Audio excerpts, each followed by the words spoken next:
একটা বাচ্চাকে quantity time দেওয়ার প্রয়োজন নেই, কোয়ালিটি টাইম দেওয়ার প্রয়োজন। তুমি সারাদিনে তার সাথে বসে 10 ঘন্টা টাইম কাটালে, এদিকে বাচ্চাকে তুমি কোনো সুশিক্ষা দিতে পারলে না। বাচ্চাকে সুশিক্ষা দেওয়া মানে এই নয় তাকে ধরে বকা।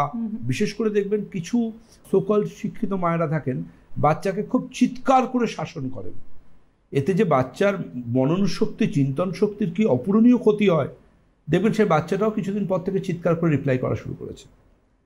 এবং এই বাচ্চা যখন একজন নাগরিক হবে, সে কিন্তু সুখে সংসার করতে পারবে না, কারণ তার ব্রেনের মধ্যে ওই জিনিসটা ছোট থেকে ঢুকিয়ে দেওয়া হয়েছে। যে একটি শিশু কন্যা দেখবে যে আমার মা আমার বাবার সাথে দুর্ব্যবহার করছে, বা আমার বাবা আমার মায়ের সাথে দুর্ব্যবহার করছে, কিংবা আমার ঠাকুমা বা দাদুর সাথে আমার মা দুর্ব্যবহার করছে, আমি দায়িত্ব নিয়ে বলতে পারি যে সে যখন ভবিষ্যৎ জীবনে মা হবে, সেও কিন্তু এই জিনিসটা রিপিট করবে।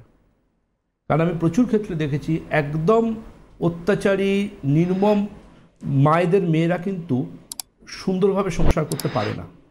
তাকে সে তার সংসারটা নষ্ট করে দেয় সেই মা নিজে হাতে করে। তার সংসার, সব সংসারের সমস্যা হয়, কিন্তু সেক্ষেত্রে সেই মা দায়িত্ব সহকারে সংসারটাকে নষ্ট করার ভূমিকাতেই অবতীর্ণ হন।